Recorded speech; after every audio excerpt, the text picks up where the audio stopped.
Você repetiu os exames e sua vitamina D continua baixa, apesar do sol e do suplemento recomendado. Ninguém explica o motivo e isso é frustrante.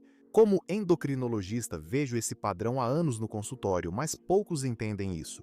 A exposição ao sol explica menos de 50% dos seus níveis de vitamina D. Os outros 50% são fatores que ninguém está analisando. O objetivo é que você entenda o que está por trás do número do exame e saiba como agir para aumentá-lo. Hoje vou mostrar 10 razões reais, da genética ao intestino e um mineral pouco avaliado que impedem sua vitamina D de aumentar.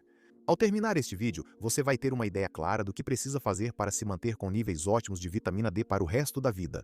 E já aviso que o motivo número 8 vai te pegar bastante de surpresa. Vamos começar. Primeira razão, o sol não é suficiente. Sim, não é suficiente. Borja, tomo sol, mas minha vitamina D não aumenta. O que pode ser? O paradigma clássico de que a vitamina D está baixa por pouca exposição ao sol e baixo consumo na dieta é totalmente incompleto. Sempre me chamou a atenção. Meus pacientes, a maioria com exposição solar moderada ou alta, pessoas que trabalham ao ar livre, agricultores, instrutores esportivos, pessoas da Costa do Sol, onde temos mais de 300 dias de sol por ano, vinham à consulta com níveis abaixo de 30 nanogramas por mililitro. O que estava acontecendo aqui? O que está acontecendo? O que não entendo? Bom, depois de muita pesquisa, o que acontece é que a exposição ao sol é responsável por menos de 50% da variação nos níveis entre os indivíduos. O calcifediol, que é como tecnicamente chamamos a 25-hidroxivitamina D, e é o que medimos no sangue. Pela forma como a vitamina D é distribuída e armazenada no seu corpo, esse calcifediol é o resultado líquido de 5 alavancas que atuam ao mesmo tempo, de forma combinada e sinérgica. A primeira alavanca é a produção cutânea derivada. A exposição solar depende do seu fototipo de pele, se ela é mais clara ou escura. A segunda alavanca é a ingestão dietética, peixe azul, ovos, laticínios enriquecidos, atenção aos padrões baseados em plantas e a suplementação, evidentemente. A terceira alavanca é a maquinaria enzimática e os cofatores, ou seja, as proteínas que seu fígado e rins usam para ativar esse sistema da vitamina D. A quarta é o armazenamento ou sequestro tecidual. Vou explicar isso depois porque é fundamental. A quinta é a depuração catabólica, a velocidade com que seu corpo destrói a vitamina D, que é muito variável e pouco comentada. Essas 5 alavancas estão sob controle genético e modulação ambiental. O resultado, para uma pessoa, 800 unidades internacionais diárias elevam perfeitamente para a faixa terapêutica, mas para outra que está ao lado, com a mesma dose, não altera em nada os exames. A esses últimos nós chamaríamos de não respondedores e normalmente paramos por aí, tranquilos, sem investigar o porquê, o que está acontecendo. Aumentamos a dose e pronto.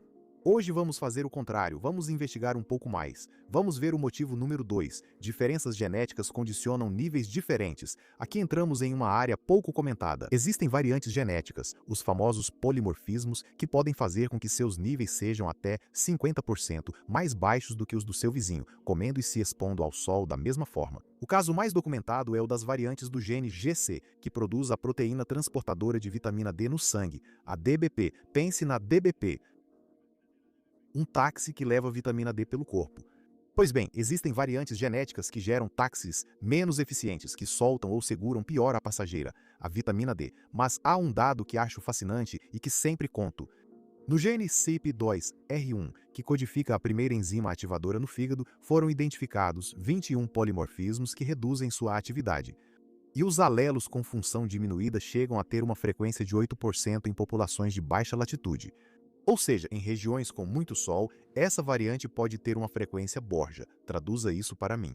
Veja, a evolução em locais com sol abundante selecionou positivamente genes que produzem menos vitamina D, não mais.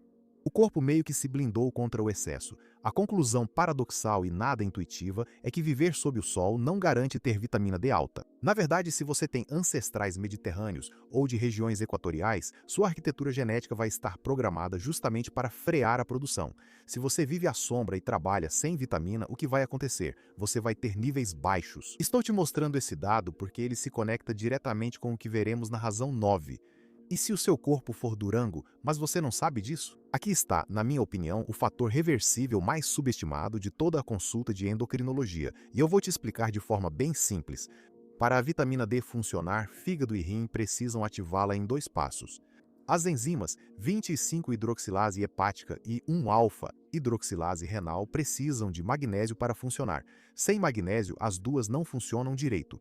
Sem magnésio, essas enzimas funcionam pela metade, por isso você pode estar tomando vitamina D em grandes quantidades, como muita gente faz, mas se não houver magnésio, ela não é ativada corretamente. Quão relevante é isso? Um estudo mostrou que pacientes com deficiência de vitamina D, aos quais foi adicionado magnésio, aumentaram sua 25-hidroxivitamina D, o calcifediol, em 13 nanogramas por mililitro. Mas eles foram comparados com aqueles que tomaram apenas vitamina D sem magnésio, e estes últimos aumentaram apenas 2,4 nanogramas por mililitro, ou seja, 5 vezes mais resposta apenas por adicionar magnésio. A hipomagnesemia subclínica, que não aparece nos exames, é comum em pessoas com obesidade, diabetes tipo 2, hipertensão, resistência à insulina, estresse crônico ou uso contínuo de protetores gástricos como omeprazol. Como resolver? Duas formas. Consuma magnésio, folhas verdes, sementes, oleaginosas, leguminosas, chocolate amargo ou suplementação.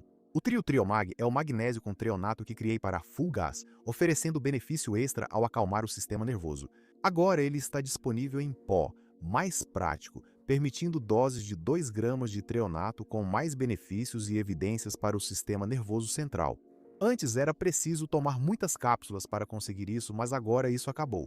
Razão número 4. Seus rins não funcionam bem. Esse motivo se relaciona ao anterior, pois a segunda etapa da ativação da vitamina D ocorre justamente nos rins. E existe um eixo hormonal pouco conhecido chamado eixo FGF-23-cicloto, que atua como um freio nessa ativação. Vou te explicar. O FGF-23 é um hormônio que aumenta quando há muito fósforo no sangue ou quando os rins estão danificados, estressados por algum motivo. Quando ele aumenta, impede a conversão da vitamina D em calcitriol. O resultado é que, mesmo que você tenha vitamina D suficiente circulando, aquela que aparece no exame de sangue, seu corpo não está convertendo ela na versão que deveria. Quem faz o trabalho biológico é o calcitriol. Por isso, os pacientes com doença renal crônica, e isso os nefrologistas sabem muito bem, principalmente nos casos avançados, precisam ser suplementados diretamente com calcitriol, que já é a forma ativa sem precisar passar pelos rins. Mas atenção, isso é muito importante, é fundamental, guarde bem isso. Não é uma questão de tudo ou nada. Muito antes de ter uma doença renal diagnosticada, seus rins já podem estar produzindo menos calcitriol do que deveriam. Veja aquilo que mencionei antes como causa. Hiperfosfatemia subclínica. Qual é a forma mais comum hoje em dia de colocar fósforo inorgânico demais no corpo? Algo que tratamos a fundo com o Dr. Borja Quiroga nesse episódio tão bom do podcast: consumir ultraprocessados e refrigerantes diariamente. Refrigerantes, salsichas industriais, laticínios baratos e alimentos pré-cozidos contêm muitos aditivos com fósforo. E esse padrão nutricional, o mais frequente hoje em dia, infelizmente, inibe a produção de vitamina D ativa sem que você perceba. Como você vê, nem tudo se resume a tomar sol. Vamos seguir, pois a próxima razão é das que mais me fascinam cientificamente. Razão número 5. Maior consumo de vitamina D em cenários pré-patológicos. Essa razão se liga ao que sempre disse a vocês e que as evidências recentes confirmam. Quando seu organismo se afasta da homeostase, o equilíbrio interno, por qualquer motivo, consome mais vitamina D. Por quê? Porque é uma das moléculas que ajudam a restaurar o equilíbrio do sistema.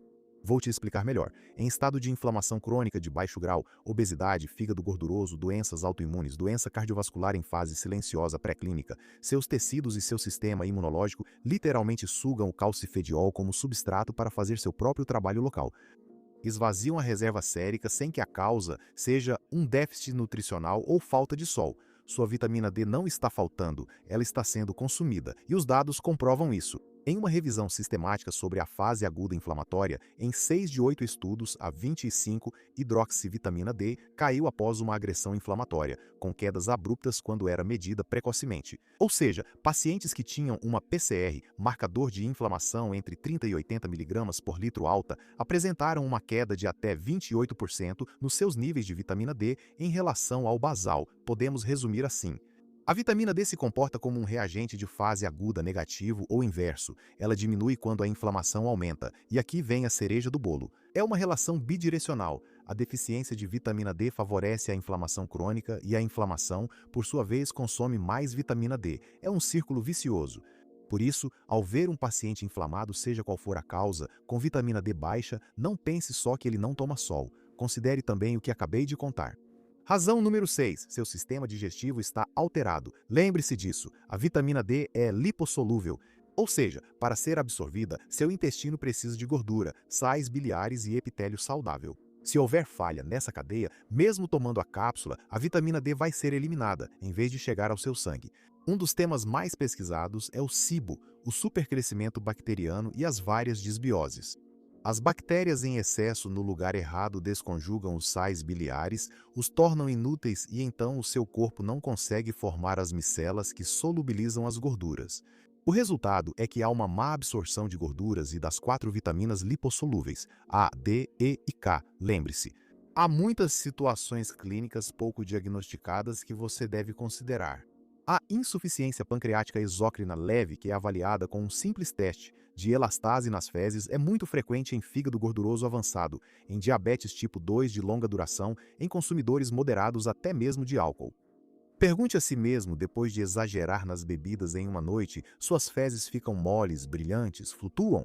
Isso se chama esteatorreia e é o que aconteceria sempre se você não absorvesse bem, além de em pacientes com colecistectomia prévia. Se você já não tem vesícula, a liberação dos seus sais biliares não se concentra quando você come gordura. A absorção então vai ser prejudicada. Ou doença inflamatória intestinal, ou doença celíaca silente, ou não diagnosticada. Olha, a regra prática que aplico na consulta é, em qualquer paciente com vitamina D que não aumenta, é preciso avaliar o intestino antes de continuar aumentando a dose. Se o encanamento está quebrado, não adianta abrir a torneira. Motivo 7. Sua composição corporal é subótima. Aqui entra a quarta alavanca citada no início. Você se lembra do sequestro tecidual? Já te falei que a vitamina D é lipossolúvel. E onde tudo que é lipossolúvel fica preso? Exato, no compartimento de gordura. A obesidade leva ao déficit de vitamina D de forma independente. A molécula fica sequestrada nos adipócitos, de onde vai sendo liberada bem devagar. É como investir em um depósito a prazo de baixa liquidez. O dinheiro está lá, mas não pode ser usado. E atenção para o dado mais louco, em pacientes que estão perdendo peso, seja com os novos medicamentos GLP-1 como a semaglutida, ou após uma cirurgia bariátrica, ou simplesmente com dieta e exercício bem feitos, geralmente há uma queda paradoxal da vitamina D paralela à mobilização dessa gordura. Ao perder gordura, a vitamina D é liberada no sangue e o estoque acaba com o tempo. Em perda de peso ativa, fique atento a isso. Além disso, quanto maior for o seu percentual de gordura inicial, pior será a resposta à suplementação. Você precisa de doses mais altas para aumentar os mesmos níveis, e isso tem consequências clínicas. As análises secundárias do famoso estudo Vital encontraram algo muito preocupante. As pessoas com excesso de gordura não só não aumentavam a vitamina D da mesma forma, como também perdiam o benefício na redução do câncer e de doenças autoimunes, justamente por esse sequestro adiposo. Ou seja, se você tem excesso de gordura, para conseguir os mesmos benefícios metabólicos, imunológicos e cardiovasculares que uma pessoa com uma quantidade adequada de gordura corporal, provavelmente vai precisar aumentar a dose. E você já sabe o que eu sempre digo, o músculo é o órgão anti-envelhecimento e ganhar massa muscular enquanto perde gordura é o melhor investimento que você pode fazer também para a economia da sua vitamina D. Razão 8. Você toma uma posologia pouco fisiológica. Essa é a razão que eu te avisei na introdução que ia te surpreender, porque vai contra o que a maioria dos médicos, inclusive endocrinologistas, prescrevemos, fizemos e aprendemos durante décadas. As âmpulas mensais, quinzenais ou semanais de vitamina D são muito práticas, sim, mas não são ideais. A revisão narrativa de Sharon Gum, Holick e colaboradores se chama justamente Vitamin D, Bolus is Bogus. Basicamente algo como o bolus é uma farsa, e isso se baseia em algo elegante. Quando você coloca uma dose enorme de vitamina D de uma vez no seu corpo, ele ativa um mecanismo de defesa, uma enzima chamada ZIP20 e 4A1, que é a trituradora de vitamina D, a que cataboliza a vitamina D. O resultado é que você acaba tendo, paradoxalmente, menos vitamina D ativa do que com doses pequenas, mas mais diárias ou contínuas. O corpo ficou assustado e queimou o suprimento, por assim dizer. Mas tem mais. As doses grandes e espaçadas geram mais risco de hipercalcemia, cálcio alto no sangue e de erros graves de dosagem que eu tive a oportunidade de ver vários na minha prática clínica, ou seja, são frequentes. Como se não bastasse, os benefícios clínicos demonstrados em infecções respiratórias, humor, câncer aparecem principalmente com doses diárias, não com megadoses espaçadas. Então, a posologia correta ou ótima, podemos dizer, é diária ou, no máximo, 3 vezes por semana. Descarta definitivamente a posologia quinzenal ou mensal, herança de protocolos geriátricos de 20 anos atrás. A exceção talvez seja o calcifediol, o 25-hidroxivitamina D3 direto. Isso é vitamina D que já vem pré-ativada em seu primeiro passo. Ele evita o filtro hepático e aumenta os níveis séricos até 3 vezes mais rápido que o colecalciferol. A vitamina D3 é a fórmula recém-lançada no Full Gas, ideal para quem tem má absorção intestinal ou rápida perda de peso, como disse antes. Por quê? Porque eleva os níveis mais rápido. Razão 9. Você é hipercatabolizador. Eu já te contei na razão 2 que a genética influencia quanto de vitamina D você produz.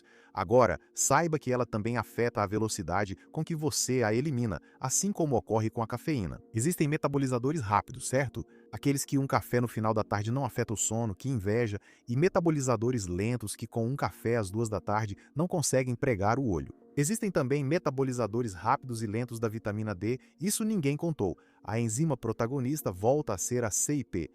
CIP24, a um que vimos no motivo anterior e, além disso, polimorfismos genéticos herdados que induzem maior catabolismo da vitamina D, ou seja, aceleram sua eliminação. Por outro lado, há fatores que podemos considerar ambientais que ativam ainda mais essa enzima catabolizadora. A hiperfosfatemia leve, sim, de novo os ultraprocessados, os glicocorticoides, os antiepilépticos, os antifúngicos, os antirretrovirais e outros fármacos que passam pelo fígado através do sistema do CYP3A4. Ou as megadoses de vitamina D, como falei antes. Se você usa esses fármacos cronicamente, não espere que sua vitamina D seja igual a de quem não toma medicação. Você vai precisar de doses ajustadas e possivelmente suplementação com calcifediol ou um esquema mais frequente. E razão número 10, você usa doses subterapêuticas. Chegamos à razão mais simples, mas também a mais comum. As doses que te receitam podem ser insuficientes. Pronto, muito simples. As famosas 800 unidades por dia que ainda continuam sendo prescritas em muitas consultas de atenção primária fazem com que 95% da população atinja níveis em torno de 20 nanogramas por mililitro, que é estritamente o limite para o osso, para prevenir raquitismo e osteomalácia. Isso está muito bem, é a dose para o osso. Mas para conseguir os benefícios extraósseos, os imunológicos, os musculares, os metabólicos, os oncológicos, você precisaria estar entre 30 e 40 no mínimo e, idealmente, perto de 50. Para isso, a maioria dos adultos precisa de 2.000 a 4.000 unidades diárias, como ficou claro na meta-análise europeia de Manuel Ruprecht, em 2023, Ruiz. Em 2023. Sim, não aumente a dose sem acompanhamento médico e exames, sempre com orientação de um endocrinologista ou profissional capacitado.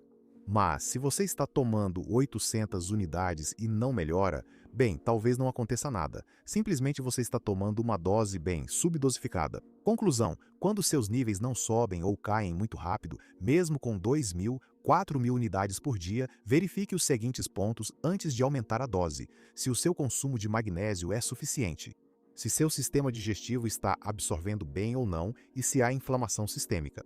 Se a função dos seus rins está adequada, se você está usando uma posologia que não é a ideal, se o seu percentual de gordura está muito elevado, se existem elementos que aumentam o catabolismo do hormônio, se você tem uma genética desfavorável para aumentar a vitamina D. Como você viu, existem muitos motivos além de não tomo sol ou sim tomo sol. Déficit refratário de vitamina D pode não se dever a pouca exposição solar. É um fenótipo que envolve genética, saúde, inflamação, magnésio e composição corporal. E a resposta geralmente é corrigir o substrato sobre o qual a vitamina D que você está tomando, a dose que você está tomando vai agir, e não aumentar ainda mais a dose. Se este vídeo mudou sua forma de pensar, deixe um comentário me contando qual das 10 razões você nunca tinha ouvido falar. E se inscreva, é de graça. Até o próximo vídeo, abraço e sigamos nos empoderando.